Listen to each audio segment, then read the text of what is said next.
Yo, Wixas! Nugwa Iksam Gilagame, aka Sasquatch Legs, aka Wolf Witch, aka Julia.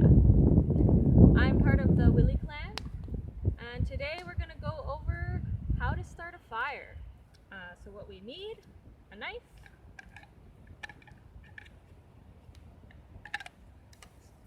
some wood. I have some red cedar here, some huilque, and some matches. That's all you'll need. We're so lucky to live where we do with the abundance of cedar trees. Cedar is so important to us culturally, and it has been a huge part of how we survive and thrive on the land. We use it to make house poles, we use it for weaving, to make rope, and it's a very, very good fire starter. You could use it even when it's wet, because once you cut into the cedar, as you'll see later on, it's dry on the inside. Fire is an important resource. It plays a role in our gyuxi. We use it as we're in cultural ceremony. I was told back in the day, before there was lighters or matches or easy ways to ignite a flame, a person would be charged with the duty of carrying embers as they traveled either by boat or by land, and they had to keep these embers going until they got to their next camping spot. So first things first, we need to get our tinder, our fire starter. So tinder is small little paper thin pieces of fire starter. So follow me and I will show you how to do that. Tinder is a very important part of the fire. It's essentially the fire's breakfast. You make these little kind of paper thin pieces out of the cedar, and you want to make a lot of them. You want to make a mountain. The more you make, the more likely your fire is to succeed. So, have my piece of cedar here, have my trusty knife. To be a bit more stable, you could get in a kneeling position here, put the cedar on the ground.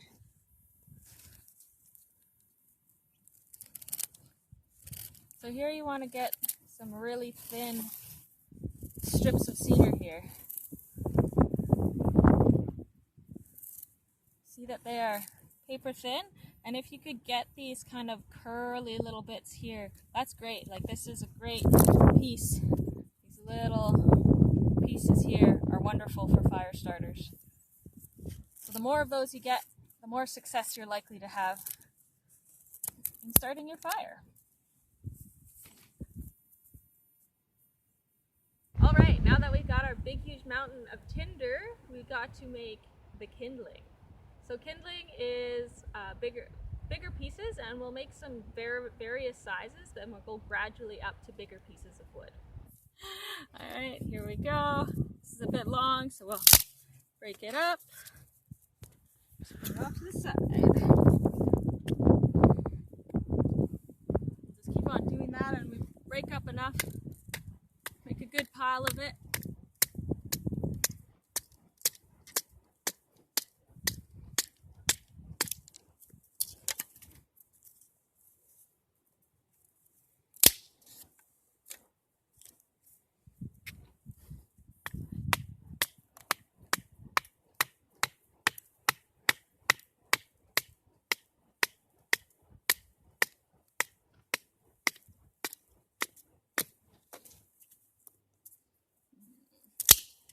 So all this prep work that we've done is vital in making a fire. We don't want to rush to igniting it right away. We want to make sure that we have enough tinder and kindling to feed the fire and to keep it going. So the worst thing that can happen is that you get the flame going, the flame catches, and then you have nothing to feed the fire. We live in the rainforest, so likely you will find yourself trying to start a fire when it's wet out and on soggy ground. A trick to make sure that you don't get your tinder all soaked before you try to ignite the fire is to lay down a nice little bed of sticks or pieces of wood, planks of wood, where you want to start your fire. Something I like to do is just to place two larger pieces on either side, and this just helps the placement of the kindling when you're ready to put that on. go then. Let's light this baby up. Some people get caught up in if they want their fire to be a teepee or a log cabin or I don't know, the Eiffel Tower or something. But at the end of the day, the important thing is having a lit fire. So pile it on as you see fit, but it's good to start just with your tinder, light your tinder, and keep on piling on fuel as you go. You can get bigger and bigger as the fire grows. You could definitely use other types of fuel other than cedar to start a fire. You could use paper birch that lights up like a hot damn. You could use the dried or dead boughs of a hemlock tree. You could even use old man's beard, like dried old man's beard. It's great tinder. Old man beard also good as toilet paper, so if you're running low on that, just head out into the bush and grab some old man's beard and you're good to go. So now we got the fire going, so now our job is to keep it going. So go gather some more wood, keep feeding the fire. If you're wanting to cook on it, let it burn down to some coals and you'll get a nice little cooking fire on there. So after this fire burns down and we're done with it, we want to make sure that we put it out completely. So that will mean getting some water, putting it out. If you're close to the ocean, we want to have the fire below the low tide line. So when we're in the backcountry, we want to respect the environment that we're in. This means leaving the area in the exact way you found it.